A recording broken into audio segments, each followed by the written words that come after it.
So, good morning. Good morning to all my friends. Good morning. Good morning, madam. So, how are you? Great. And you? Yeah, all well. Thank you. So nice to hear from you. It's really give a good feeling when you people talk. You know. Yes. Hmm. Yeah. So now, so you remember any one of you what all we talked yesterday? Anything you liked in the yesterday's class? Hmm? Okay, I just give a 2 minutes, feedback, like kind of a revision of the yesterday's thing, what we talked about it. So basically, we covered our first block, that is Introduction to Society. So in yesterday's class, we mainly talked about two units, mainly the two units we talked about. One was social change. So we understood the different concepts of social change and different factors in social change. So that was mainly in our social change unit. Then afterwards, we had discussed in very length the social control. So social control is something which we all discussed in detail, and we were talking about it that we can relate whatever we are discussing in that class. So in social control, we had talked about the meaning of social control. We talked about the modes of social control. We talked about basically what is the purpose of social control, and what are the forms of social control, what are basically the means of social control, and what are the agencies of social control. So we discussed about all these aspects in our class yesterday, right? So today, I have to now add this is again not working. Give me 2 minutes, huh? It is still again not working. I don't know why.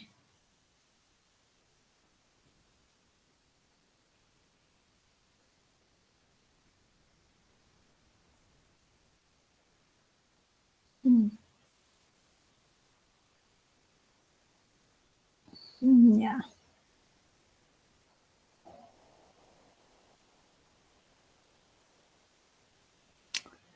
So, yes, I think it is now visible. The screen is visible to know. The PPT is visible, na? Yes? You all can see the PPT. Is it okay? Is it clear? Yes, it's visible. Okay, fine.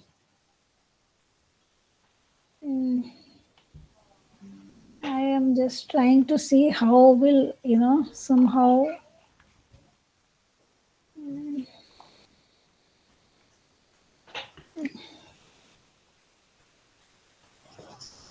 I'm trying to see that it should be visible to me in a right sense. Yeah. So I think it's okay, na? You all can see the PPT. Yeah, fine. Okay. So now today we are going to start with our second block. And the second block is social systems and social subsystems. So, as we all know that generally all blocks have four units, though the first block has 5 units, but mostly all the blocks generally in all papers generally have 4 units. So this block also had 4 units. So I will try to cover the first 3 units today, and the fourth unit we can start tomorrow. So the first 3 units starts with the first unit is marriage and family. So it's something you all can very easily relate and understand the concept of marriage and family. In this, we are going to discuss marriage institution, family institution, relationship within the family, and socialization. So, in this unit 1, we are going to talk about these four different aspects. So, the first is marriage institution. See, first of all, when we talk about marriage, we generally say marriage is an institution admitting men and women to family life with the implied purpose of parenthood and establishment of a family. So the institution has approved and it has a religious sanction. So this is important, you know. So when we talk about marriage, we all understand that marriage always has a religious sanction. If it is done as per the norms, so it has a religious sanction. Yeah. I just want to make it sure that you all can hear clearly, na? My voice is clear and the screen is visible, everything is fine, na? Can any one of you answer? Yes, yes. Yes, yes, Okay, yes, Loud. yes, thank you. yes. Yeah, thank you. Fine, fine. So, fine. So, basically, you know, what we say that most universally, we say that the prevalent are monogamy and polygamy. So, with polygamy, it says the marriage between one male or one female with several females or males. So, generally, it says when a woman has more than one husband, so it is called polyandry, you know. And polygamy means a form of marriage in which a male has, you know, two or more wives. So, that term is polygamy. One male with more wives is polygamy. One female with more husband is polyandry. So we will talk about it, you know, otherwise also. Here it says, sociologist has said that such families are generally seen in Tibet, and it has also mentioned here in remote parts of Africa. So you all may be aware of this kind of a system in your country, you know. So it has written here in this book that some remote parts of Africa also have this kind of a system, you know, that's there. So, see, monogamy basically the marriage of one man to one woman at a time. So, generally, we all, you know, see, as an individual, as a general human being in all the society, we believe in a monogamy system. That means one man and one woman when they are, you know, in a marital relationship. So, when they are married. So, advantage of monogamy are well recognized universally as it is understood that it creates clearly defined and stronger family ties than any other form of marriage. You know, we if I have spoken to you about polygamy and polyandry, generally those kind of marriages are disturbed marriages. It's not really easy to have those kind of a marital relationship. So generally it is a belief all over the world in every country, you know, believes in monogamy kind of a marriage system. So it has written over here. So it is understood that it creates defined and stronger family ties than any other marriage. It can produce the highest type of affection, tolerance, and devotion, you know, and secures the superior care of children, you know. So the cohesive power of the family is greatest, you know. When we say there's a harmonious family, there's a family with love, affection, and care, that generally we see when there is a monogamy marriage. So now if I say marriage institution, so when we talk about marriage institution, so it is said that marriage is a socially approved way of establishing a family by procreation. As an institution, it involves certain reciprocal rights and duties. It is there in the marriage. Like if you husband and wife, means a male and a female, when they are getting married, so some reciprocal responsibilities are there between the couple, between each other. So this is what it has been written here, that reciprocal social relations and cultural behavior of a man and a woman who publicly signify their union for the implied purpose. So this is generally, matlab, when anybody is getting married, so it believes, that they have to imply, they have to have a reciprocal kind of a relationship. So the first thing, the first term here is used as the wedding. So what do we understand by wedding? So wedding is a marriage actually begins with legal or religious ceremonies or both.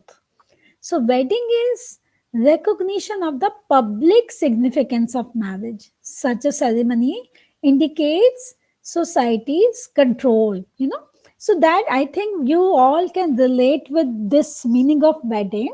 So, everywhere in all societies, there is always a procedure, for marriage, that we use the word wedding.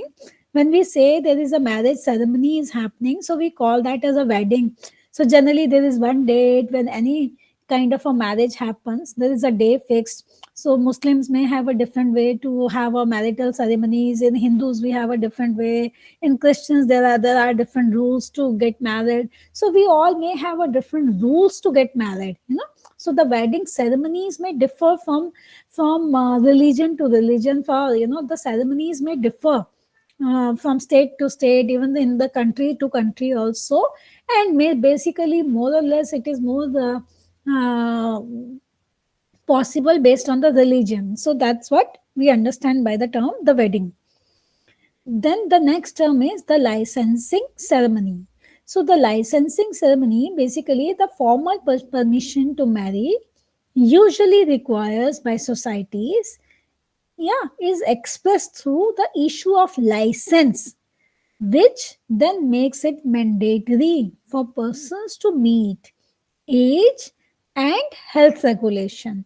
So, wedding must occur before witnesses so that proper certification and registrations are effected.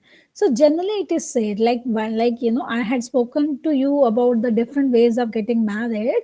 So, when any marriage happens, like to give you an example, in Hindus we have a different way. We have a pandas, we have a larger people gathering, and then the marriage, there is a marriage card that has been given before the date to our the relatives and friends and all, and then they come and they attend the wedding. So that is, and then wedding, there are pictures, there are videos, and that is a kind of a proof of a wedding ceremony. But it was in earlier time, it was never a requirement to get the marriage registered.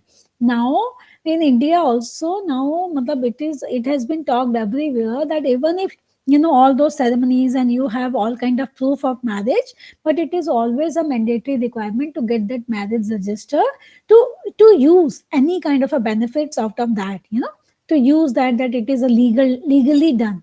So it is always better to get the marriage registered. So this is what here they have talked about, the licensing and the ceremony. Then the next term is, it has also written here, the wedding also indicates the two persons are fused in a new life, the exchange of gold rings, drinking from the same vessel, garlanding each other, or eating a common piece of food. These are all symbolic of union. है ना? The ceremony also expresses the good wishes of relatives and friends, presenting gifts, wedding greetings, so participating in the ceremony, and receptions are the expression of marriage wishes. This is what I had explained, just before these lines which are written in this book. So now the next is religious rites. So what do we understand by that? So marriage ceremony is a religious rite in many society which consider marriage as a sacred institution. So this is something which is very important, that marriage is always considered something sacred, something valuable, something that has a great meaning even in religions, even before the God. We all believe this is a system to have a healthy family life. So marriage is considered a sacred bond sanctioned by God and realized through religious institutions. So this is important. Then mate selection, choosing of a partner. So mates for marriage are obtained through two methods generally, through arranged or through freedom of choice. So arranged marriage is something when the marriage ceremony happens, maybe there is an advertisement in the newspaper or in some books or in some kind of a social media, you advertise you want to get married and you want this kind of a partner or whatever. So that could be a arranged way of getting married, and you are requesting your relatives or your neighbors or your friends to suggest a good partner for you. So or your parents are asking their relatives to find a suitable partner for their child. So that could be arranged marriage. And the freedom of choice means when you choose a person of your choice. It may be you can, in other words, you say a love marriage, that you know each other and you want to get married to the same person whom you are in a relationship for quite some time. So this could have been understood in this way. So here it says, so mates for could be arranged in these two ways, and then selection of mates must obviously proceed to marriage. So mating, of course, was carried on in the early association of people long before ceremonial marriage appeared. So this is important. Then it also says arrangements for procuring mates in society is done by parents or some other persons of authority. So generally, this is how. So firstly, the social and economic position of the families to be united is an important matter of consideration. It is always there. Now, when you are talking about arranged marriage, your parents will always want to have a person who has a social and economic security in the family setup. So that's there.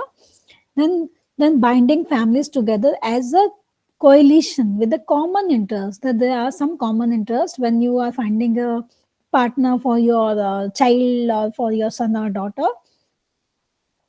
So that's there. Then secondly, the desires of the partners and their feelings of affection and future happiness may get completely ignored. Sometimes if it is, it's a different way of looking at it, so that is again an area of concern. Then second method, where freedom of choice is exercised and the selection of mate is largely the result of your personal choice, that is based on association and the development of romantic love. That is generally happens when you are in a romantic relationship, you love each other and then you decide to get married. So that's how. So a common problem in a society that depends upon free choice and romantic love as the basic for marriage is the danger that the choice will result from temporary sentimental attraction rather than from a considered mature decision. Generally, it is seen and generally it is observed, like in Indian setting, I have seen most of the time it happens that the love marriage don't last for long. There are many cases where the people get divorced because the attraction, when they plan to when they decide to get married and they know each other for maybe 1 year, 2 years and 3 years, but they had always in those 1 or 2 or 3 years they only have seen the good side of the person, they may not have noticed the negative side of the person. So it is only through that kind of a relationship they decide to get married without knowing the person in totality. So those kind of marriages at times become in a failure. So that may happen. So that is what has been written here. So then the further also it says the sex drive operates as a strong force in human societies, pressing people towards sexually attractive possible mates. Sometimes they want that their partner should be sexually active. So marriages would hardly take place without this kind of a drive. So that is again something which is observed, more or less this is observed when you have a freedom of choice kind of a marriage. So it is something which is there. And next, now we are going to talk next is the family institution. So, family institution, here we say the institution of family is a consequence of marriage in several societies. So, a family is defined as a group of people related by blood, marriage, or adoption who form an economic unit, are responsible for the care of children, and often live in the same household. You know, it is considered as the primary unit of society which is responsible for several functions of the individual as well as of a society.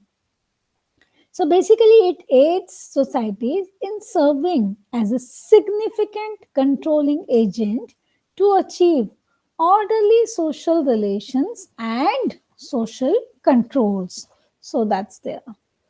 So next we have is relationship within the family, you know. So basically the family is a procreative, child-bearing, child-rearing and a status-giving group. So its fundamental principle is the bond of kinship, which shows the network of social relationship among the family members.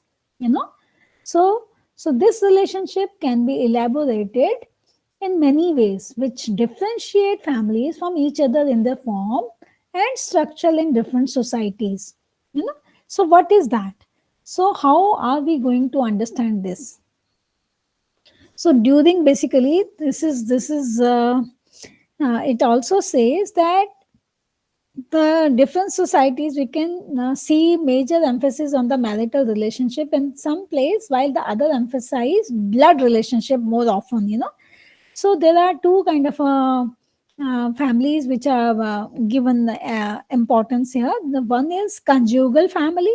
So what do we understand by conjugal family? Conjugal family in which dominant relationship is that of the spouses, you know. So in conjugal relationship we are talking about the relationship between the two individuals who are getting married to each other. In other terms we use this word spouse, you know.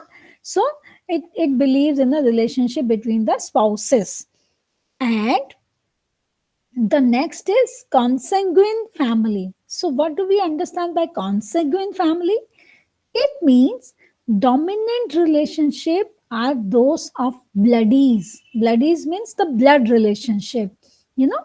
So the bond between the blood kinsmen involves more obligations and activity than between the spouses, you know. So this is what it is. So here also it says that during the common course of normal life, an individual belongs to two types of families. So here again it has been explained the family of orientation, which is the family into which he or she is born, consisting of parents and siblings. So basically this is a kind of a family that is consanguine family, you know. And the family of procreation consisting of the spouse and children, this is like a conjugal family, you know what the two terms I used. So these two terms are here defined in this way. So this has been explained here, and it says the family group was the first human school, and despite its weaknesses, it has often been considered the best school. Informal education of an individual begins in the family, where the most effective teaching is done in and through it. So, this is something which has been explained here. So, next is just a second.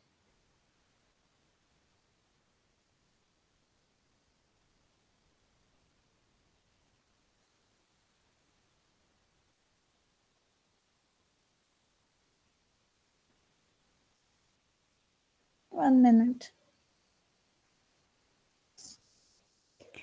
See, now we are going to talk about what are the general characteristics of the family. You know, so we understand what do we understand, how we characteristics suggest in the family system.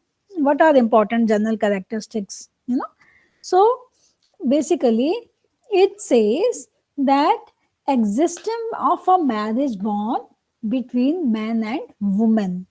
This is something which is important, very important, that when we talk about family, we believe that there is a existence of marital bond between husband and a wife, between man and a woman. So that's it. Next it says it believes in blood relationship bond between offsprings. So, but blood relationship is between father and a son, mother and a child, or between the two siblings, the brother and sisters, or the sisters or the brothers. That. Then it also talks about possession of residence. So, so this is again an important characteristics of a family, that generally we believe that family possess a residence also. They have a particular place where they all live together. Then next is this, the family as a group has specific functions to perform. So when we talk about any family, you all can, I think all of you sitting in the class can relate with this, that we all, all of us has a in our families, we all are coming from the families. So we all know that within the family structures there are different functions, there are different roles everybody perform. A man may perform a function of a husband, may perform a function of a father, grandfather, uncle. It could be, in Hindi we call it chacha, mama, anything. So we can perform different functions within the family setup. Then dimensions of the family. So family always have the different dimensions to work with. Then we say here, then it has also, talked about, before this dimension of family, there are a few more things, that the family as a group has a specific functions to perform. In that they have mentioned here is protection to family members, training and practice in eating, then socialization of a child, division of a labor, according to gender and things. Then it also has a possession and control of certain properties. Then it basically, this helps to identify one's place in society. So this is how it has been explained, the general characteristics of a family. And now we are going to talk about dimensions of family. So what do we understand dimensions? What do we understand by this word or by this term dimensions? Dimensions, this is a kind of a measurement, how we measure the family, how and what we understand about the family. So here they're saying that there are set of dimensions, in a family structure. So what is that? So it talks about that within the general framework of kinship, two main types of family structures are prevalent. So, what kind of a family structure generally we have? So, you all can relate with this. So, it talks about a nuclear family and the extended family. So, nuclear family we all understand consist of adult parents and their dependent children. So this is the term what we use as a nuclear family. It's a very common term, and this is something I think we all should know about this term, and you may be aware of this term. So this term is called a nuclear family, where husband, wife, and their unmarried children or their dependent children generally stay. And the extended family includes the nuclear family and many of its relatives, such as grandparents, grandchildren, uncles, aunts, and cousins. So this is called a extended family system. So in, I don't know how the structure of a family is in your country, whether you people generally have a nuclear family system or the extended family system. I am not aware of it. Anybody wants to say something or share something on this, you can. We can in between have a discussion or a chat on this issue. Any one of you wants to react to this can say. It may be for my knowledge, or it will show me that you people are listening to me and are interested to talk about it. Any one of you would say something? What kind of a family structures is more common in your country? Anybody? Anyone? Here in Ghana, we value the extended family most. I can't hear you. Your voice is very low, Victoria. Yeah, madam, I'm saying that here in Ghana, we mostly practice the extended family, though the nuclear family is always respected. But when it comes to a larger scale, we always come together as a nuclear. We come together. Extended family is mostly practiced here because we Okay. love to dwell among ourselves most. Okay, that's really nice actually. So in India, in our rural areas, it is more common to have an extended family system.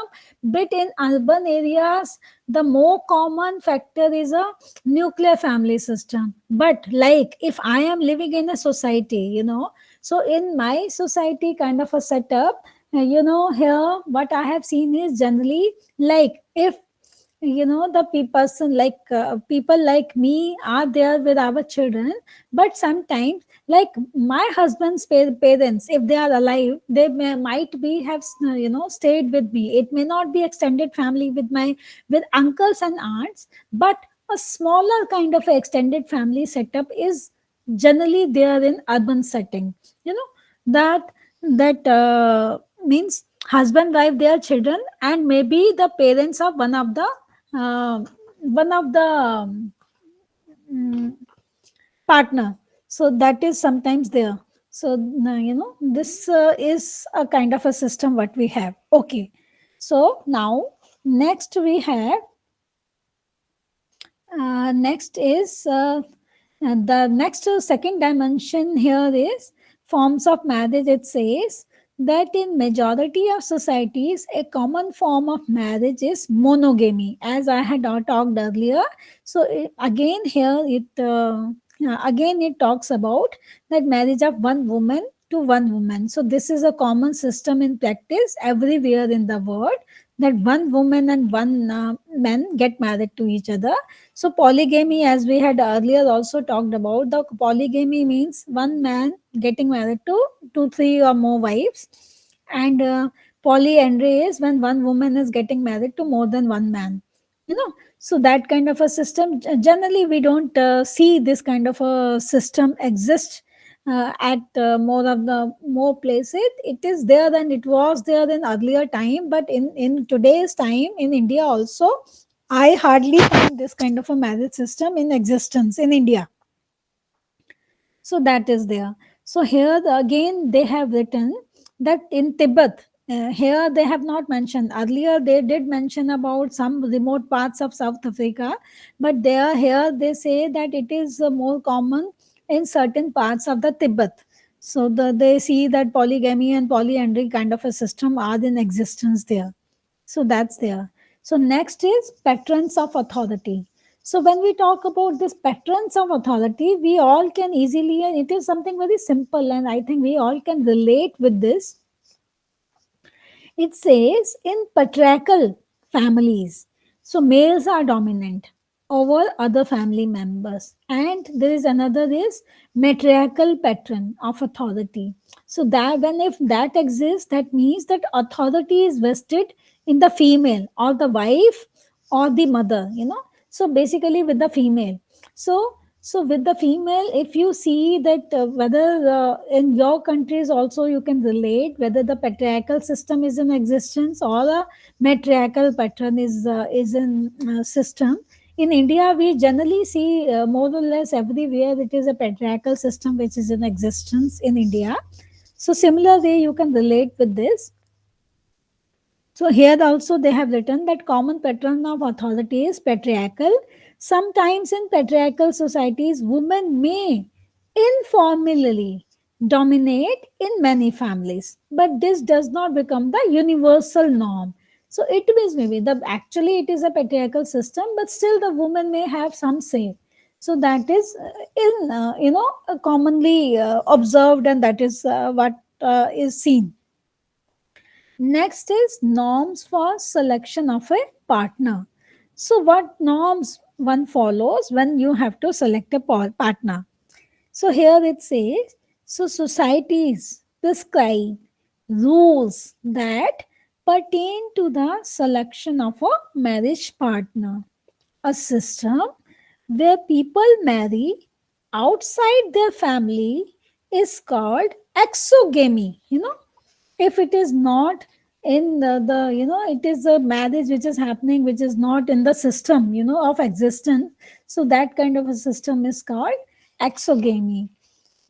So endogamy is where marriage within the group is permitted, so that system is called endogamy. So most common rule of exogamy is incest taboo, where marriage or sexual relationship between individuals having a close biological relationship is not permitted. So this is generally exogamy, something which where the incest means where you are the siblings in whether it's an extended family kind of a setup or whatever the family setup. So the siblings marriage is generally not never permitted.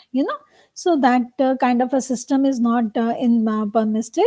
So rules of incest taboo is universal, it is seen everywhere. Generally every country follows that if there is a relationship between the siblings, it is generally not permitted. So that's there. So that's there. So incest was not a taboo in the royal families of ancient Egypt. So they have mentioned here about Egypt, that if it was a case of Egypt, so in Egypt there is no problem if the siblings are getting married and if incest cases are happening, so they don't mind that. So this has been explained here. So next term is patrons of matrimonial residence. So what kind of a patrons we see, we observe in a system? So it talks about that residential patrons of married couples are varied in different societies.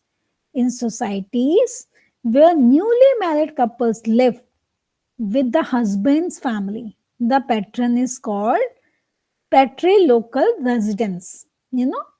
So, in societies in which matrilocal residence is the norm, the newly married couple is expected to live with the bride's family. So, again, here we are learning the two terms.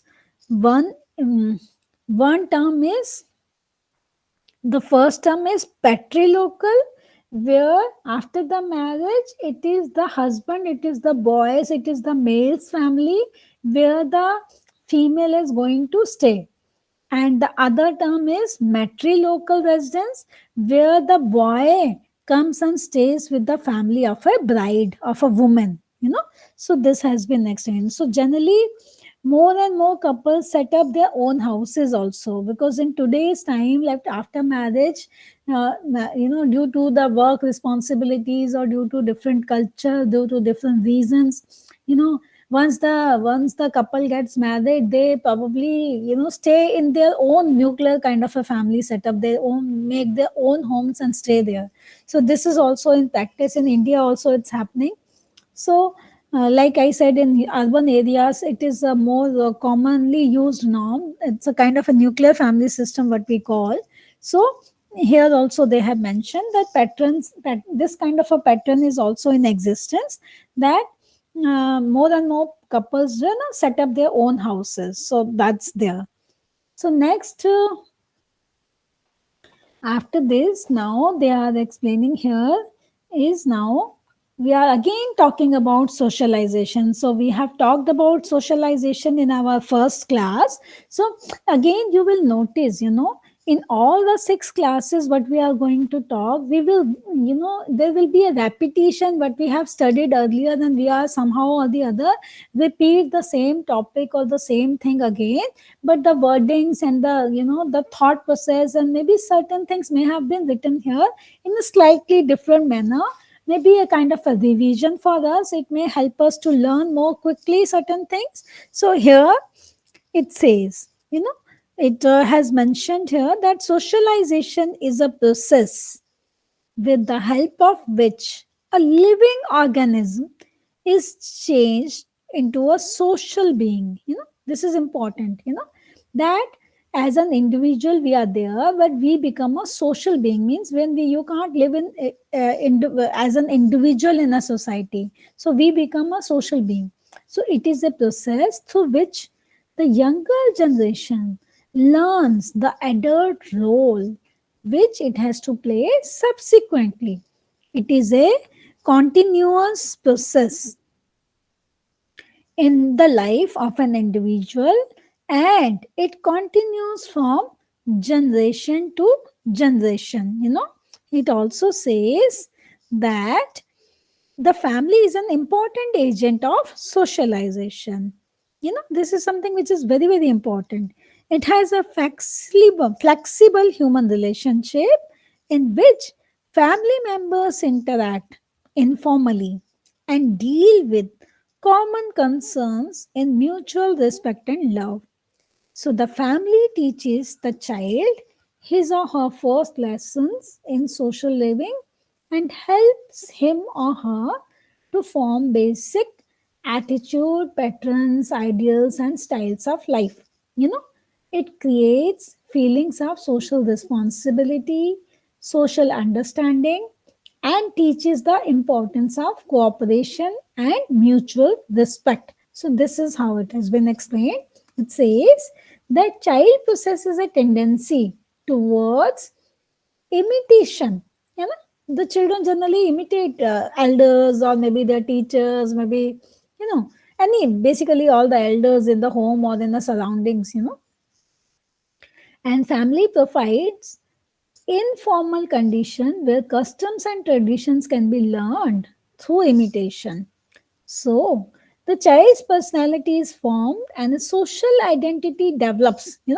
So socialization develops the child's ability to control himself or herself and realizes his or her responsibility towards the family, community, and the society at large. So basically, earlier also we talked about it, the child learns the socialization process from the family itself. So this is something we need to understand. Then next we are going to talk about socialization in the family. You know, so, what do we understand by socialization in the family? It says the family plays the very important role in the individual socialization. The child finds much to learn in the behavior of his family members, parents, relatives, and friends. So this is how the socialization in the family happens. Next is need for socialization. So basically, what is the why we think that there is a need for socialization? So basically, it says for the development of an individual is best answer is example of human beings who were for some reason nurtured outside the society. So there, like it says, human beings of this kind of described, by they have given an example that wolf children and human children. you know Here they have written that India, two children were found in a wolf den, of which one was 8 years old and the other a couple of years old, and second died after the lapse of only a few months while the first continued to live for long. So this is how they are trying to explain that improvement of socialization offers one are the greatest possibility for future al- al- alterations of human nature and human society. So, this is something we understand by this term socialization. So, now we are going to talk about stability in family patterns. How we are there to stabilize in our families. What do we understand by this? So here it says that basically the effect of modernization have shaken the families and that has made it unstable. This lead to several problems of maladjustment, misunderstanding, infidelity, which makes the families unstable. People enter marriage with considerations other than for starting a family and sharing each other's lives. So individuals marry for personal convenience, sometimes forgetting that married life requires preparation and training. Generally, it is a trend. Generally it is observed that it happens that you get married, that you feel that you will have a partner and who will do everything for you, and you will have a easy simple life, and you will, you probably may not have to do certain things, so you believe in this kind of a marital system. without understanding that marriage means, love and understanding to of each other. So this is what has been explained here. So basically they are saying that the factors which support a good married life include satisfactory family income, that is important, sound household management, skills, a high level of commitment of the partners towards preserving the marriage, and partners have those values and ethical consideration that support the family life. So this is really, something which is important. So yeah. So now here, a sound family life depends to a large extent on a single or the same standard of behavior and responsibility for both men and women. So double standards, or one standard for men and one for women, destroys personal happiness and social values in the family kind of a setup. So that's very important, this has been explained here nicely. Next is adjustment in marriage. So, what do we understand by this? Adjustment in marriage relates to the following areas. What are that? Sex relations, managing family income, social activities, rearing children, and mutual friends and families. Basically, it is very important to distinguish marital adjustment from two or other terms which are sometimes used more or less interchangeably, so with it, marital success and marital happiness, marital success basically refers to the achievement of one or more goals of marriage, you know and marital success can be determined by the emotional response of a spouse. So this is important, and marital happiness refers to the tone of the subjective response of the individual spouses to his or her marriage. How subjective you are, how you respond in the marriage, that makes it happy marriage life, So family today is in a transitional stage. It is everywhere. I think it is in the whole world. We believe that family life is in a transitional stage kind of a thing. Institutionalized family has been ignored, sometimes giving room for tandem marriages and free love. Growth of individualism has given more freedom to everyone in the family. So the trend is undoubtedly in the direction of families as a form across of companionship, So this is something which we have noticed. Huh. So, yeah. So now, next is one second.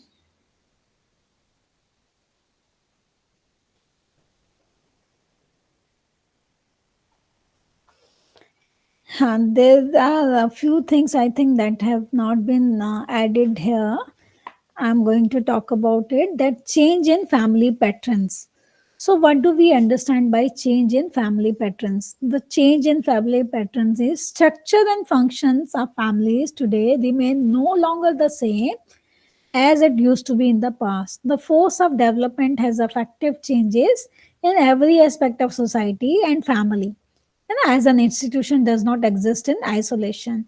So economic changes and their effects on the family are quite significant. Growth of education and economic opportunities have offered women a chance to make their own living. This has to an extent impaired the economic unity of the family as a group, because each member of the family maintains his or her own share of the expenses and lives an independent economic life.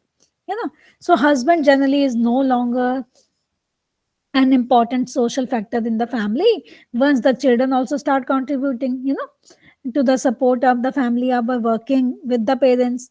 So now if they share the in the economic burden of the family, they have to leave their home and it's care and engage in occupations outside the home. So that is generally what we observe na. Like this kind of a pattern, is seen everywhere, that once you are an adult and you start working and you start earning, and you may have to go out of the home to earn and to have your livelihood, and even you want to support your family, but you are not in a position to stay in the same family structure, in the same family. So you may have to go outside the home to earn your livelihood. So basically the effect of other social changes on the family has also been significant. Growth of liberal thoughts has its impact upon family ideals.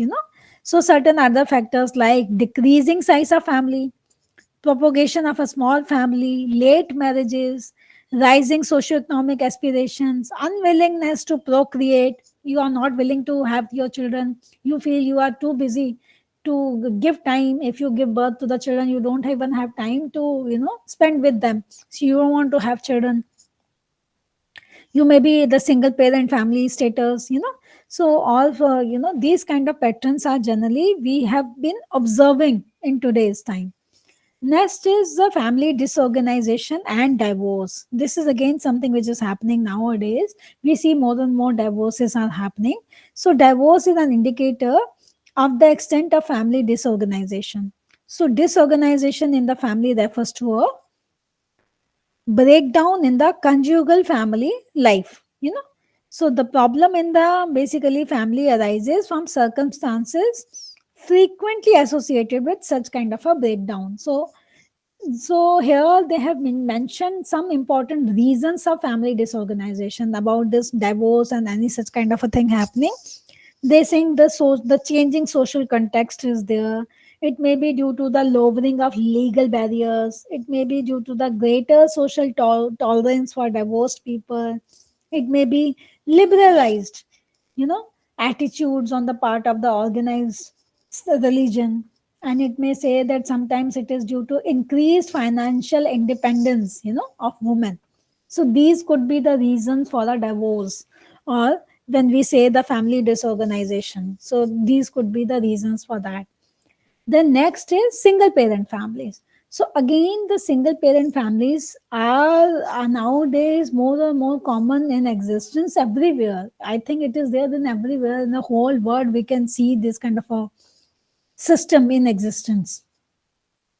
So there is a distinction between family household and not family household. A family household consists of people related by birth, marriage, or adoption. And a non family household includes two or more unrelated people of either sex, as well as people who live alone. So, for both divorced and never married women with children, the most serious problem appear to be economic. Most of the divorced or single parents must seek work to support their families, and this often turns out to be low paying work. Generally, if a woman who has to raise her children, generally that woman, generally, not always, generally they don't find a work which are highly paid. They may have to compromise with the earnings for the income to raise their children, to raise his or her children. So that's there. And the next here is functional approach to the family. So what do we understand? What does it say? What is the functional approach to the family? Here, uh, there is one author, Murdoch. He states the family performs four basic functions. What are those four basic functions? Sexual, reproductive, economic, and educational. So, sexual function, reproductive function, economic functions, and educational function. So, they are essential for social life, since without sexual and reproductive life, there would be no member of society. है ना? Without the economic functions like provision and preparation of food, like cannot exist, and without education, which form of a major part of socialization, there would be no culture. If we are not educated, if we have not learned anything, we are not economically independent, there is no culture. So family cannot perform these functions exclusively. So if we say that we can only live with sexual function or with reproductive function or with economic function or only with educational function, we cannot exist. So we need to have all these functions in existence at a time. So here it says the family's function for society are inseparable from its functions for its individual members, and it serves both and the same time in much in the same way. So this is, with this we complete our first unit. So now we will start with our second unit. I hope this unit was very simple and easier for you all to understand. Is it? Anybody? Is it simple, na? I hope it was simple. Nothing, no difficulty. You all can. And somebody has raised hands. Yeah, ma'am, I have been following the presentation, and so far, this is Can you nice please presentation. speak little louder? I can't hear you. Yes, I'm saying that we have been following the presentation, but I'm left on the point of change in family patterns. I wanted to be clear on that one. Yeah, I've missed that point, so I just wanted a clarification on change in family patterns. Yes. Hmm. See, change in family patterns, basically, we have talked that it is basically that the change due to the economical reasons in the family. It could be, see, the family patterns are changing in a way that we believe in a small kind of a family size, or we may plan to get married in the later age. We may decide not to have children, to have a yeah, you may have a socio-economic aspirations, so these kind of patterns are generally observed in our families. So this is what it has been explained here, that how the family patterns everywhere in the world are changing, and the reason could be the urbanization, the reason could be the industrialization. These are also the reasons for having changes in our changing family patterns. The family patterns are changing due to these reasons. So due to the education level, because now the women are more educated, so they want to lead a family life in a different way. So this is how the change in the family patterns are observed. Is it okay, Michael? Is it fine? Yeah, it's fine now. Yeah. Thank you. Okay. Thank you. Yeah. Okay. So now we start with our second unit. Yeah.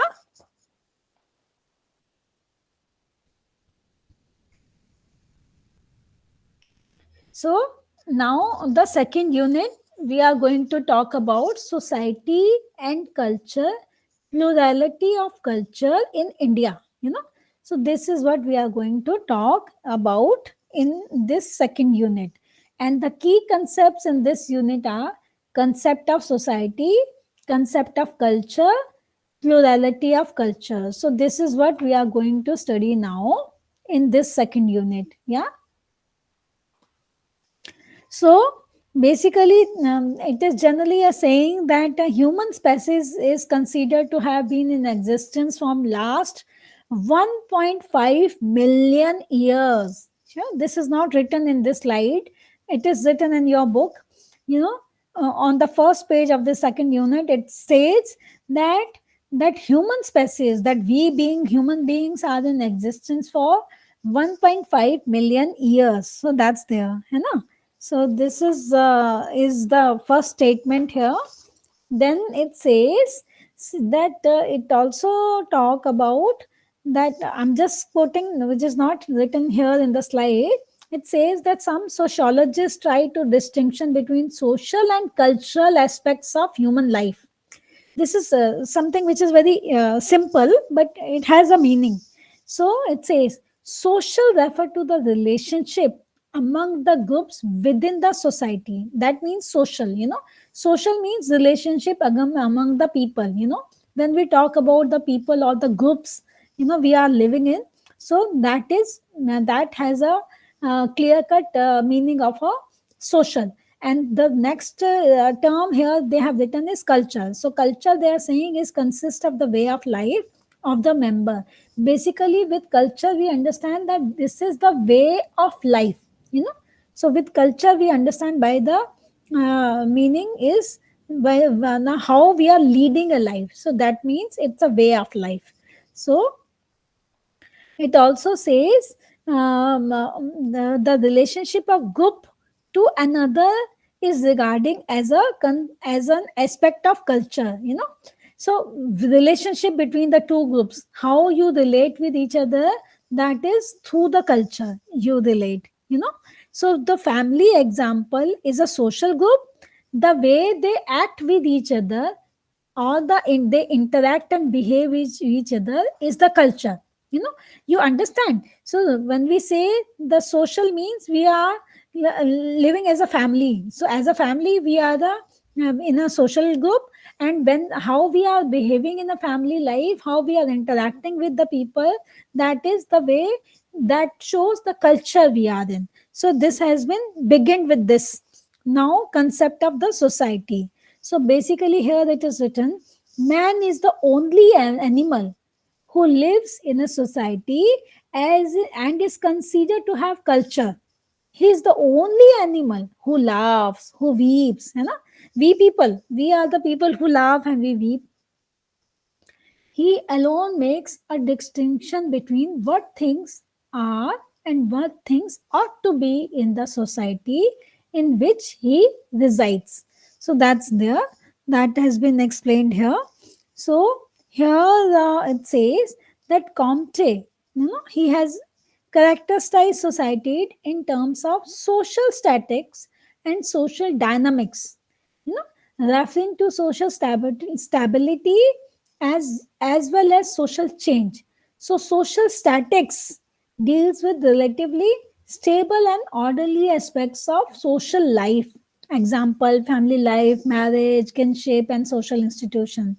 And when we say social dynamics, that focuses on the changing aspects of social life. That means social dynamics means the social change, the social processes. This we learned in our yesterday's class. We talked about social change and social processes that includes even social control. So we talked about it in our yesterday class. So this is how they have explained. The social statics is the family life, marriage, and kinship, and social dynamics are the social change processes. So this is how they have explained here. So here now they are saying the man to live in a society, or why a man has to live in a society. So there are reasons. So what are these important reasons? So it has written here, man has his needs and he chooses to meet or fulfill these needs by himself. Can he meet by himself? I don't think he can meet them while being a member. He can meet that only by being a member of a society, while living in a society. He cannot do that on his own, alone. Can he do anything on his own? Huh? I don't think. We all believe. So man has to be a part of the society to do anything. So that's what has been explained here. So next is, from the very beginning, from the birth itself, you know, man needs the support of others. Initially, he is dependent upon others who provide him help in social and physical upbringing. His overall growth and development is provided within and by the organized social life. This is where the society has its basic relevance. So that's what it has been explained. Then the third is, society provides the understanding, knowledge, and exposure to a man about his milieu and environment. It is in the society that man learn to behave, to act, to respond, and to play his requisite role for his environment and for the society of which he is a member. So this is something what we understand by the how what is necessary for a man to live in a society. So this is how we understand the concept about it. So next we are going to now further move to next. Uh, 1 minute. Concept of society. Yeah. Huh. So now we have completed about this. Now we are going to understand the concept of culture. So here, first of all, we really need to understand what is culture. How do we understand the culture? So here it says that basically it is a complex whole which includes knowledge, belief, art, morals, law, customs, and any other capabilities and habits acquired by the man as a member of a society. You know, so this is how primitive culture it has been explained here. You all can read this, it is very clearly explained here. So, in other words, also it is written that it is a complex one and it is constituted by a large number of aspects of life which range as shown in the definition from knowledge to law, you know, and society and knowledge to law and customs. This also includes habits acquired by man while living and interacting in society with other members. So, this is something basically culture is something which we learn as a human being, as a part of a society. So, through knowledge, beliefs, arts, moral, law, customs, and all, how we understand this concept of culture. You know, so now we are going to understand what are the characteristics of a culture.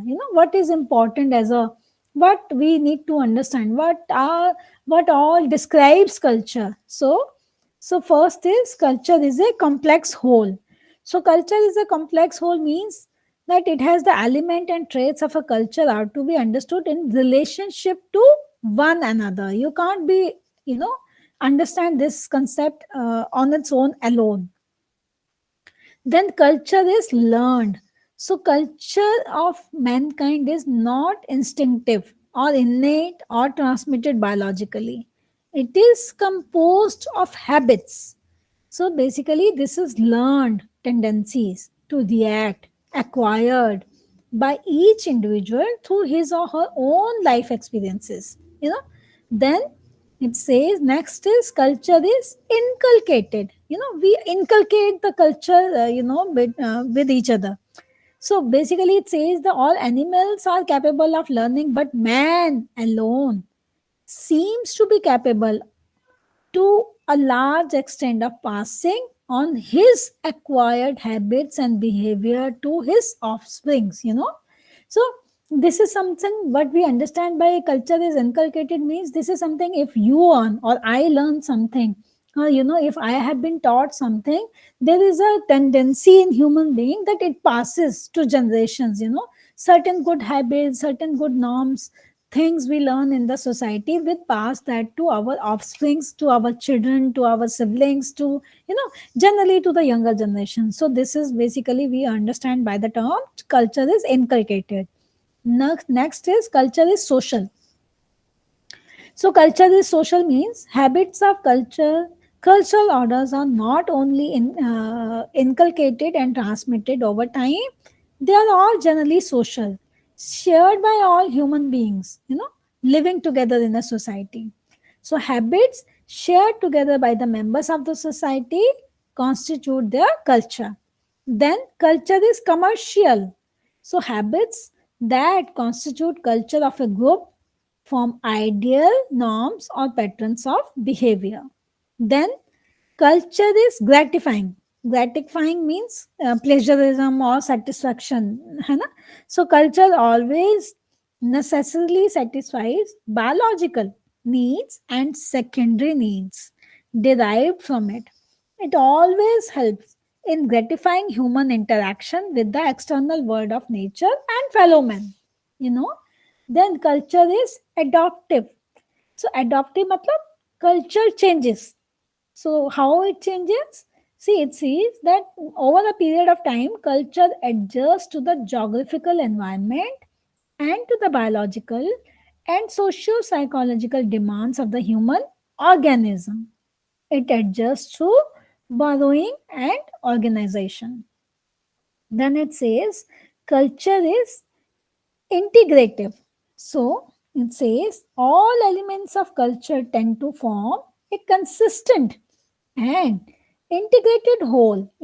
It says that basically it has its elements in perfect equilibrium with one another. You integrate with each other. So language as a vehicle of culture. So you need to have a language. So all elements of culture are transmitted from one generation to another through a language. Language could be a verbal language, it could be a written form. So any kind of a language is used when we are passing culture values to one another. So culture is cumulative. Cumulative, you understand, na? It is basically a collective or progressive way. So any knowledge or skill or any other form of culture is acquired by one generation, from the preceding one, from the earlier generation, we acquire certain norms and certain values and all. So then acquired culture is added or modified and is cumulative from transmitting to the next generation. Maybe it acquire helps us to acquire knowledge, skills, and other aspects of culture from the remote past and hand them over to the future generation. So this is important. So now it says culture is man-made part of the environment. So again, here we really need to understand that this is something which is not, culture is not something which we are born with. Culture is something which we learn within the society. Huh? So culture here is explained in two terms. One is material culture and the other is non-material culture. So, concept of culture also includes tool, techniques, ideas, values, and all life. It says that culture is more than a biological phenomena. So, man becomes the only cultural being building animal. So, this is important. And what do we understand by material culture and non-material culture? So material culture is something, when we talk about the material culture, so house, furniture, clothes, tools, so basically something that can be seen, touched, and observed. So element of material culture can be created, it can be built, it can be destroyed, or it can be rebuilt, and it can be improved deliberately according to the needs and desires of a man. So certain aspects like it says like medicines are invented, and then it says and then it is used basically to fight diseases, improve health quality of a life. So material culture are created and built to fulfill the desire needs arising out of change. Basically it says. So here again it has again repeated that material culture also, it has repeated, it says the material civilization like tools, weapons, clothing, shelter, machines, and even systems of industries, they all are part of a material culture. And when we talk about non-material culture, it says that it says that when we man's non-material or spiritual civilization such as language, literature, art, religion, rituals, morality, law, and government. So all these words what I have used now are the form of non-material culture. So I hope it is clear to all of you. So we understand the difference between material and non-material culture. Material is something which we can see, which we can use, we can put in, which we can basically touch and see. And non-material things are something which we are using, like language, literature, art, religion, rituals. So all those kind of things are non-material culture. Okay. So next is we are going to talk about relationship of culture and society. So what do we understand by relationship of culture and society? So in simple terms, this relationship can be understood when we say culture refers to the ideas, values, norms in the minds of people, whereas when we say society, then we say it refers to people themselves. So we understand the difference between culture and society. Society means the people, and the culture means ideas, values, norms. All this is a part of a culture, whereas the people itself is a part of a society. So this has been explained here. Then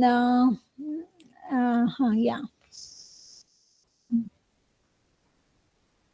So it is say the culture is the way of life of the people, while a society is an organized and interacting aggregate of individual. So society is composed of people the way they behave in their culture. So this is how. So if you understand, this line has a great meaning, that society is composed of people the way they behave in their culture. So this has been explained here. So it has also said, and the two aspects are so well integrated that one can't be understood and explained in the absence of the other. It can be said that both society and culture mu- are not mutually exclusive. है ना? We can't talk about society or we can't talk about culture, you know, individually. We always mix the two terms and use that in a common way. So it's a in society comprising of individuals, you know, the individual members may die and be replaced by other members. Therefore, society has a structural aspect. You know, its structure and continuation is based on the birth, death, and replacement by other members. When we talk about culture, we say is an independent of individual members. Birth, death, or this replacement of individual member is not of much consequence to the culture. So culture remains.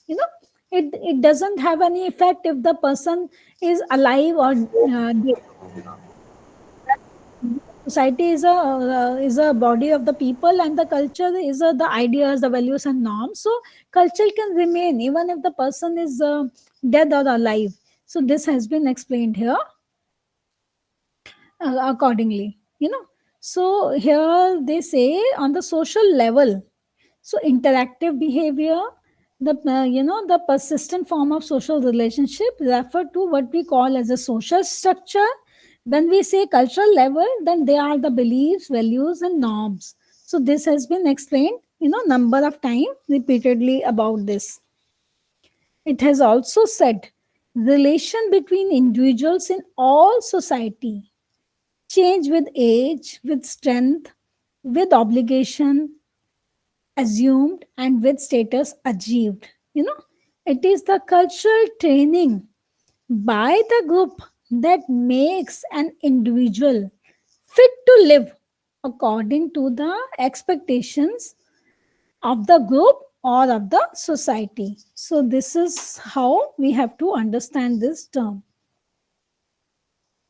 Next is relationship of culture and society and individual. See here it says the social and cultural aspect of life are interrelated. You know, the behavior of members of a society is altogether a matter of social relationship. Membership to the relationship is constituted by individuals who are units of a society. At least two individuals constitute a social relationship. When we want to maintain a social relationship, we need to have at least two people. Na? So the significance of an individual in society lies in the promotion of his culture. So all the three aspects, culture, society, and individuals, are related in a network called the social fabric. This is the way of social fabric, that we believe that culture, society, and individual are interrelated. We cannot survive without each other. We need to have it's a thread, like that keeps us together in existence. So individuals also interact with their environment, construct ideas, and build their culture, both material and non-material. To build adequate and positive relationship, individual must adjust to other individuals. So generally it is seen that behavior of a single individual can be called his personality. If as an individual, if we in the classroom are 10, 12 of us, so as an individual, we can call that the so and so has that kind of a personality, or even if I as a Karuna have this kind of a personality. So we learn that. So behavior of a group of individual is also called culture. When we say that that a particular group had this kind of a behavior. So we, for that, as an individual, we call that is my personality to behave in that manner. But when we talk about, like, if we say that, like, now in this classroom we are 12 of us, and if we are behaving in a certain manner, so we may say that this is our culture, that we behave in the classroom in this manner. So this is the difference between the individual's personality and a culture. Okay. So next is plurality of a culture. So what does it mean?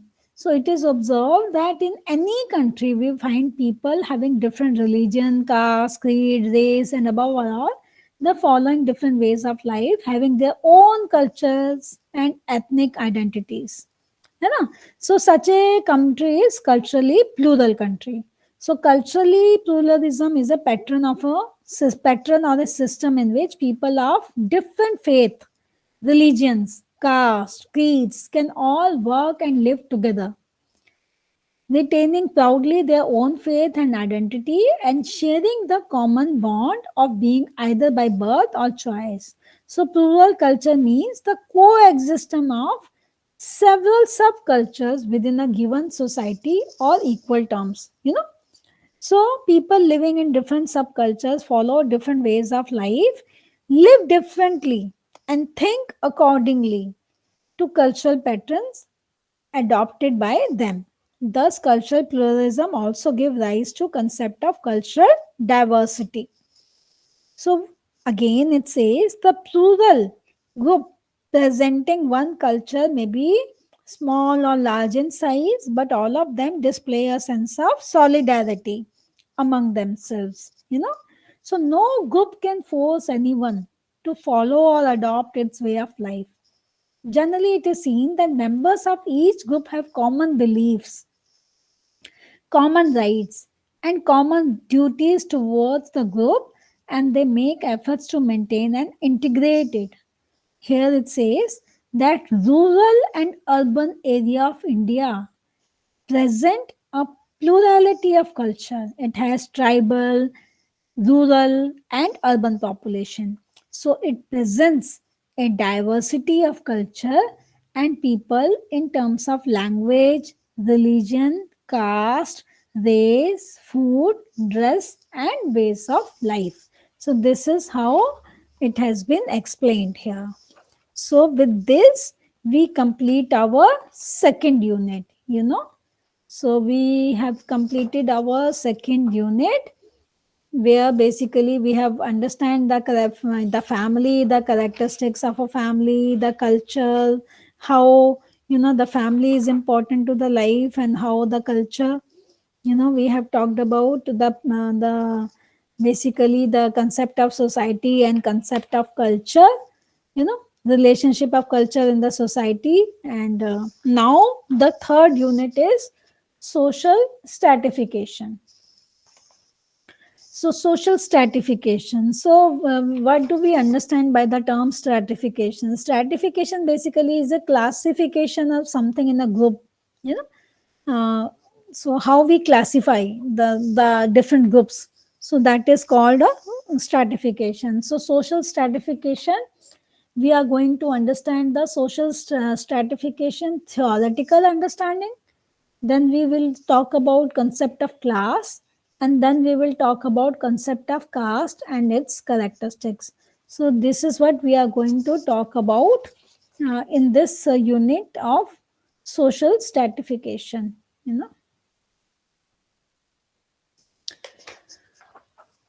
Yeah. Just give me 2 minutes, I'll just have a little water.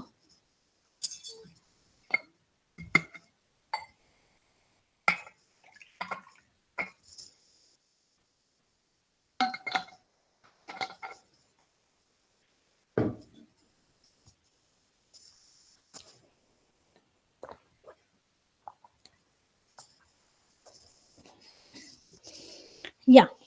So generally, social workers have a very special interest in social stratification. It is generally being thought of that, so as a social worker believe in this social stratification phenomena. So social work aims at improving social functionings of, because as a social worker you work with individuals, then you work with groups, and then you work in communities. So this is how you are going to use this term social stratification when you are working in these kind of a setup. So, social stratification. So, basically, social stratification refers to a system by which a society ranks categories of people in a hierarchy. In US, United States, it is perfectly clear that some groups have greater status, power, wealth than the other groups, you know. So these differences are what lead to social stratification. So basically, the status, power, and wealth are the categories that defines the social stratification thing. So social stratification can be defined as the arrangement of groups of individuals in hierarchical positions on the basis of criteria like wealth, prestige, ethnicity, gender, and power. So, because of the similarity of their positions in the social structure, they develop a common consciousness of whom they are, what their common problems are, and what should be done to remove these problems. So, social stratification is a major form of social inequality. So, when we talk about social stratification, we understand that it is something which will make us understand the term social inequality. Yeah. So, here the it says in India we have class and caste are the main factors of social stratification. You know, here it says that there are the two, basically the two writers are there, Karl Marx and Max Weber, who are going to describe this term, this term of social stratification. So maybe if I have missed here something, I am going to talk about it. That Karl Marx. So as per the Karl Marx, basically he has given an important role of economic factors. According to his theory, he says a class consists of a group of people who have similar relations to the forces of production.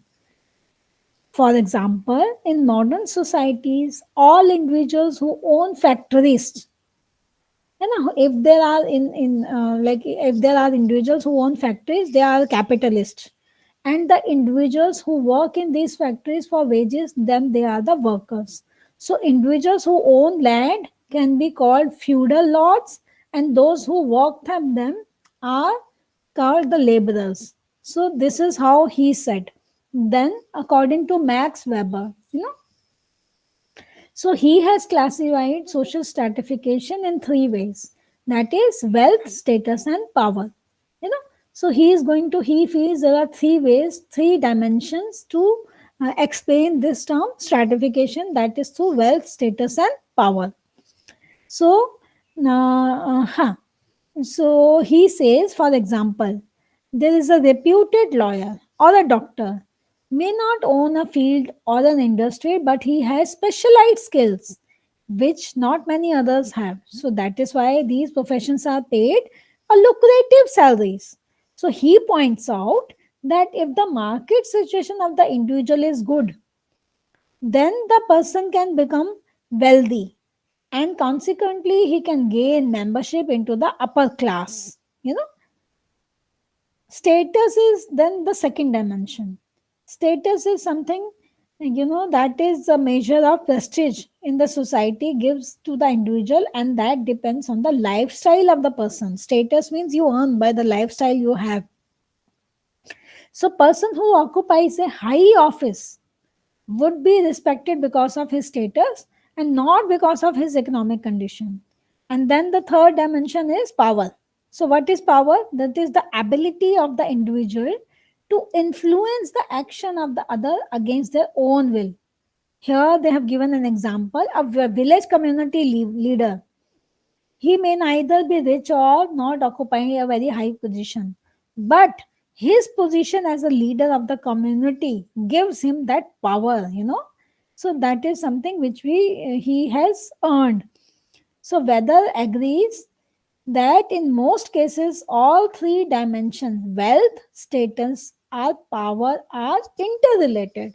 Matlab, you can't talk only about wealthy person, or whether the power, the person with a kind of a certain status, or with the just with the power. So these three are somehow interrelated, and they can be used in a simultaneously in a different way. It also says a person who enjoys wealth and power is likely to enjoy a health high status also, है ना? If there is a person who's wealthy and he has a certain power also, so his status will always accordingly improves. So this is what the term is about the different things they have talked as per the Max Weber. He has talked about wealth, status and power. So now we are going to talk about concept of class, you know. So now we will study what is the concept of class. So because class is again a way of stratification, so it has been explained, and you will feel that in my talks now onwards will probably focus more on more things which are more relevant to Indian setting. So, social class is a group of individuals who have more or less similar wealth, you know. So, possession of wealth enables the individual to obtain those goods and services that are scarce and are valued by others. So, these goods and services differ from society to society. Generally, in traditional kind of a society setup, wealthy person may buy land and gold, है ना? Whether when we talk about modern society, so there is a possibility a person who's wealthy may believe in a stock market, and he may like to have a luxurious car, or he may like to go abroad on vacations and all. So that is, it's a way of a person who is a wealthy and who wants to lead a life in a traditional society system or in a modern society system. So concept of class and its characteristics. What are, matlab, how we understand this concept of class and what are its characteristics? So most modern societies have class-based stratification. It is there generally, everywhere. I don't know. It may be visible in your countries or in your country also. So class-based stratification is becoming increasingly important. Some of the major characteristics of class system. Now we are going to talk about uh, uh, the characteristics. What are the important characteristics of a class based system? So class is a relatively open stratification system, you know. So here it says, if the society offers a large number of opportunities and encourage members to achieve higher position, then the society can be called an open stratification society, you know.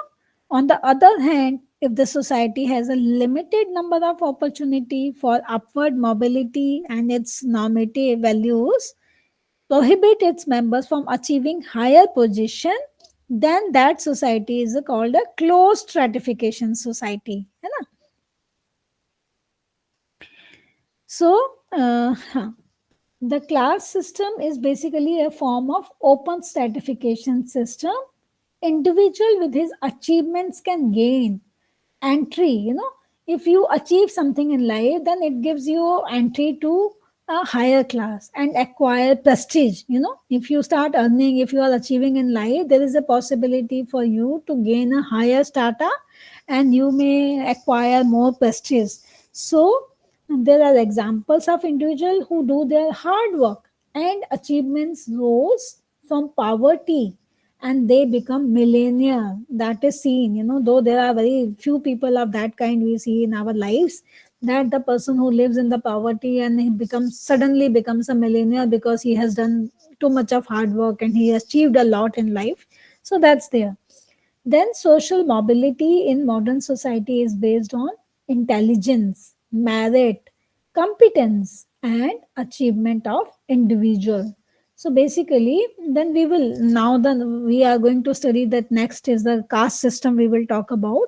So the class system we are basically, and we are trying to understand that this is how the what kind of a class system exists in different kind of world. So, social hierarchy in traditional society is formed by ascription, while in class based society, achievement plays an important role. It is actually, it makes a difference. Now, if you achieve something in life, your strata in the life from the lower strata to the above strata, so your class changes with that. So level of competition in modern society is high, and only the fittest can survive. If you are in a position, you are really working hard and you are delivering your best in the life, there is a possibility for you to earn and to achieve more and to sustain yourself. So it says that sometimes here they have given an example that sometimes, because now we in today's time, there is to achieve, there is too much of stress. You want to be achieve more and more in life, and that gives you a stress. So they have even here, they have given an example how a student commits suicide. The person who is studying, maybe a school student who is not able to perform as per his or her parents wish, or his her own wishes, he's not in a position to perform, so he commits suicide. So this is a kind of a pressure, this is a kind of stress we live with. So this is something we really need to work on. So it is, this happens only because we are trying to achieve high achievements and fulfillment. We want to high expectations we have, and that gives us too much of pressure, vulnerability. So this can lead to suicide, and it can also lead to maybe our health deteriorates. So it says, sometimes it is also said that achievement based society should provide, if you want to achieve in life, and the achievement based society, the society also needs to provide minimum facility of health, education and housing to individuals to make them fit for the competition. That is important. Now we should not create a situation for anybody to commit suicide. So for that, we really need to have health, education and housing facility. These are the basic needs to move on with. Then it says impact of class system in India. I think. Acha. Before that, just I am sharing something. Impact of class system in India. So membership of a particular class group influence the behavior of its member. It makes them conscious about their position in society. But in the Indian context, more importance is given to caste and related issues rather than to the class factor. So class character in India is quite different from Western society. Class and caste categories coexist in India, and class categories like upper, middle, and lower, are parallel to caste categories. They jointly determine the class status, power, and prestige of the individual in society. So, studies have shown that the upper classes predominantly belong to the upper class, which are ascribed their status. So, these kind of things are there. So, now we are going to study about concept of caste and its characteristics. So we are now we will talk about what is the caste system. So basically, caste is a much debatable topic in India. The word caste refers to a Spanish word, casta, and it means breed in Spanish. Okay. So in the Indian context, it represents caste and its related social practices. You know. So in India, here we are going to talk about it. It says, matlab here it has been explained that you know, according to Rig Veda. So what is the Rig Veda? Basically, this Rig Veda is something. Rig Veda is a sacred book in India. We have in India, there's one book called Rig Veda.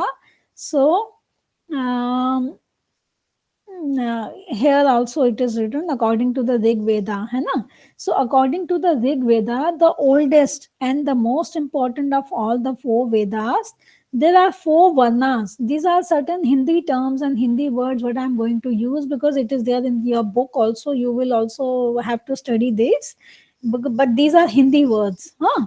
So there are four varnas which are placed in a hierarchical order. These varnas, basically, these are the terms which are used in Indian setting, in Hindus basically.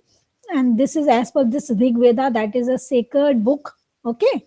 So these terms are Brahmans, Kshatriya, Vaishnav, and Shudras.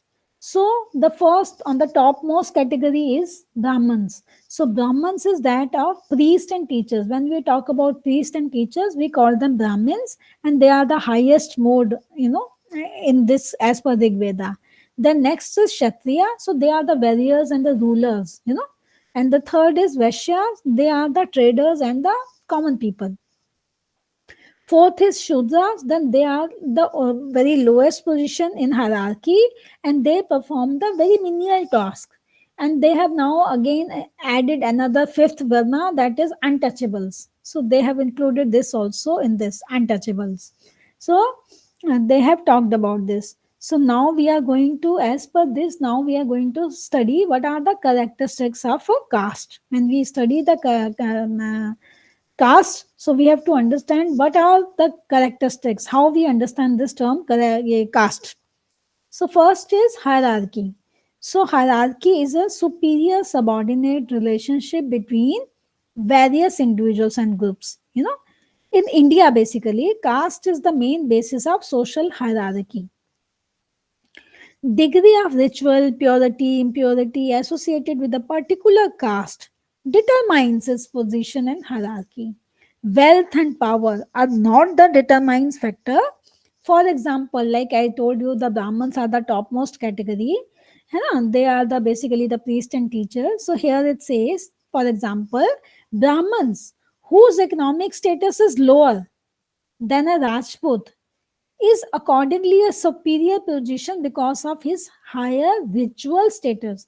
So what they are trying to say here is the Brahman, he may be poor, he may not be earning well, but he is a known Brahmin as per the caste system.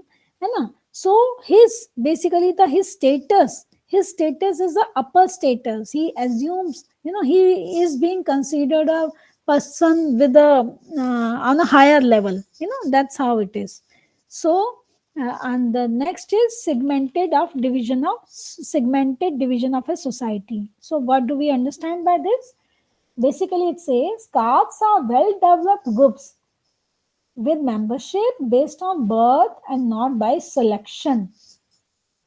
No. So basically, this is something, caste is something which we are born with. We are born in a certain kind of a family. So we have already taken that caste. We are living in that kind of a caste system. So rights and duties of the individuals are controlled by the caste councils, which exist in every caste. So many castes have their own gods and goddesses that are not a part of the large religion traditions. And the next is restrictions on feeding and social intercourse. So it says the exchange of cooked food between various castes is based on specific rules and conditions.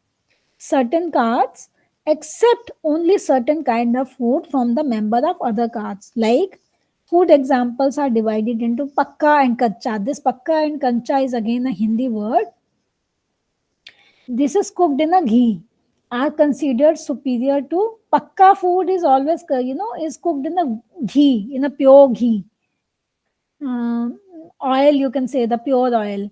Yeah, so we call it in Hindi as a ghee term, we use it ghee. So pakka is a Hindi word and it is cooked in a ghee, in a pure oil. Huh? And this is considered as superior. Whereas the kacha food, which is cooked in a water, that kacha, so that is considered as a lower. So Brahmin can take only pakka food and they can take this pakka food from the Kshatriyas, and even from Vaishyas, but not from the Shudra because that is the lowest category people, or even the untouchable. So we talked about the four, five different categories. So Brahmins can take that from Kshatriyas and Vaishyas, but they cannot take that from Shudras and untouchables. So And Kshatriyas will take kacha food from Brahmins, but only accept a pakka food from the Vaishyas who are lower than them. So this is how they have explained this. Then it says civil and religious disabilities and privileges of different castes. So here it is explained that different castes in the hierarchy have different rights and privileges. The result is that social life is segregated on the basis of caste. In North India, villages and pure caste are segregated while pure caste live together.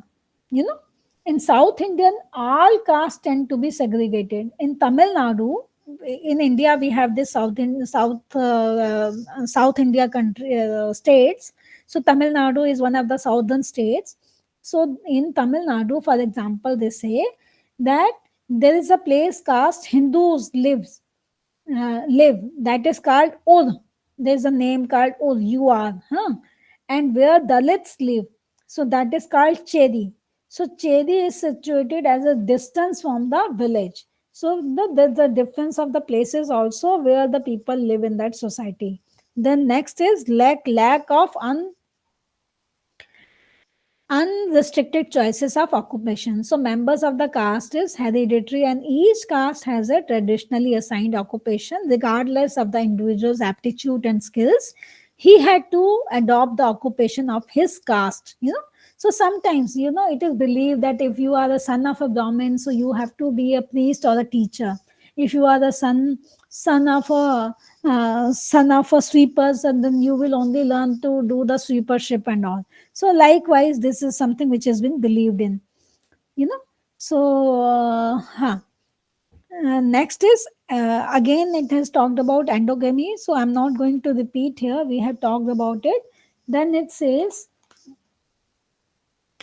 caste in other religions. So in other religion also it has explained here that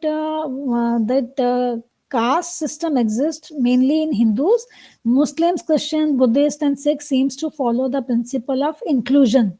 You know and hierarchy in different ways. Islam and Christianity believe in radical equality. They don't believe in a too much of distinction and between its members. And then it has explained more detail about how the Muslims feel about it, how the Christians feel about it. They have just given a one paragraph to explain that, so you can read if you feel. Okay. And the next is now caste and social change. So caste and social change. So caste and social change, basically they're saying caste and industrialization. So process of industrialization. They say that industrialization spread the movement of workers from the primary and household sectors to the secondary and formal sector. So industrial development changes the social and economic relationship between the various castes. So industries brought individuals from different castes together. So sometimes this industrial life, you may be working in a different industrial setup, so you are not even able to use the same system.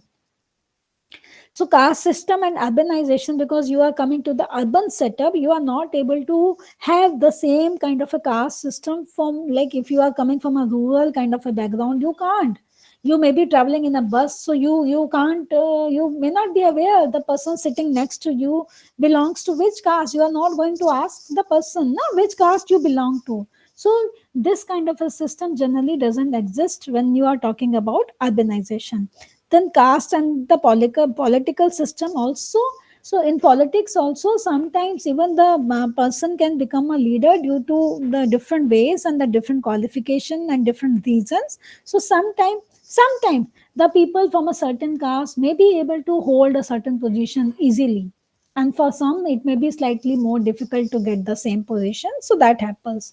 Then caste system and social movement. So social movement basically is that we talked yesterday also, and as I said that about the Mahatma Gandhi, Dr. Ambedkar, Ram Mohan Roy, Narayan Guru. So there are different leaders.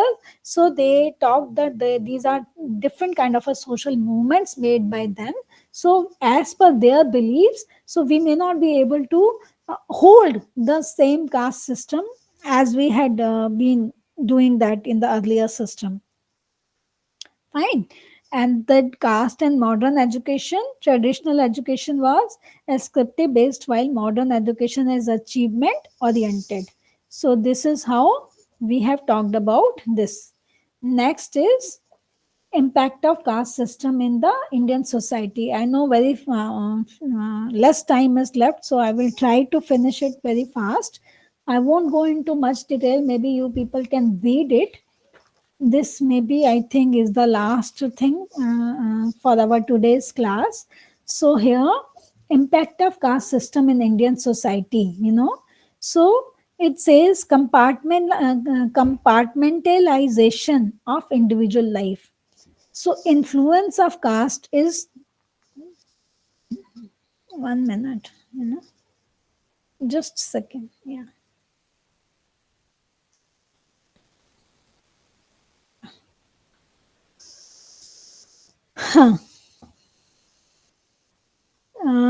Basically, it says the influence of compartmentalization of individual life. It says that eating habits and social interactions are all areas where the influence of the caste system was higher, but now it is minimal. So, decline of caste in the ritual sphere has also changed. The caste as a social network, this has also has an impact on that. Then it says that caste consciousness and community consciousness, so here it says that caste is the basis as defining, maintaining the identity of the person. Caste identity of the individual comes in conflict with individual identification with large community. So caste-based identities adversely affect the unity of the people and at times hinder the people from taking collective action. You know, so that has been explained. So caste consciousness leader leads to violence. Caste-based social formation are conflict prone, and this is a natural consequence of the intense caste consciousness and strong identification of caste members with each other. So then it says caste has also led to structural violence. And then it says caste has caste problem in modern organization. So, very often people are selected on the basis of caste rather than merit. This has an adverse impact on the performance and productivity of the organization. So if in any organization somebody takes the employees as per their caste base, so that means we are in a way are taking a challenge. We may find it difficult that we may feel that they may not be able to perform as per it is expected from them to do. So the productivity and the performance may affect.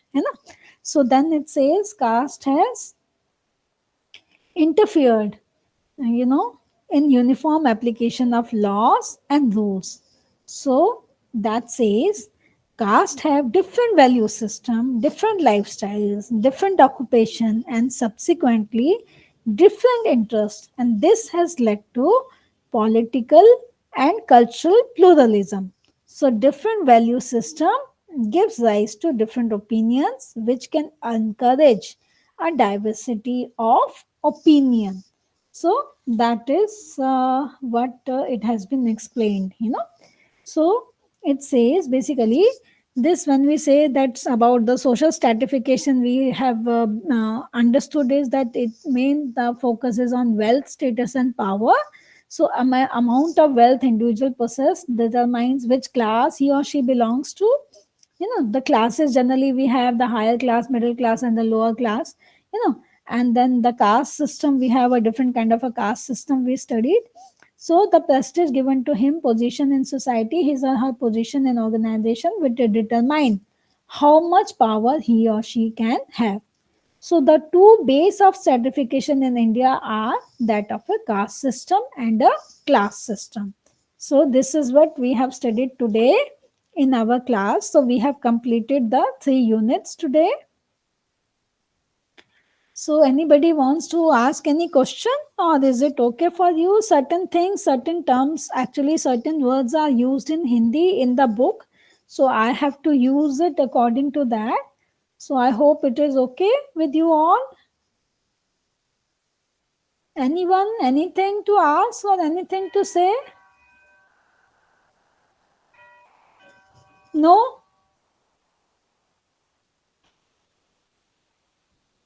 Nothing to talk about? Nothing to say? So we can close it today?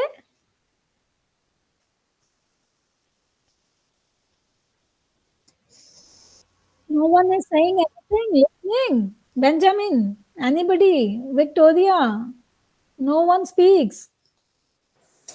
No, we can close for today. Thank you very much So, for the all lecture. right. I think it may be slightly boring for you today because there are certain things which are not really of your, as per your society norms and structures. So, but as it is in the syllabus, so I have to tell you about that. No, the Let's see lecture, it what was all we study interesting. tomorrow. Okay. Yes. Okay. Yeah. So, Thank okay, you. all of you, thank you and have a good day. Fine. You're Thank welcome. you, Have a good day madam. too. Yeah. Yeah. Have a good All day, right. madam. Hmm.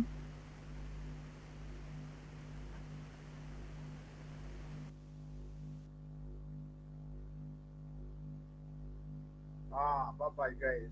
See you tomorrow.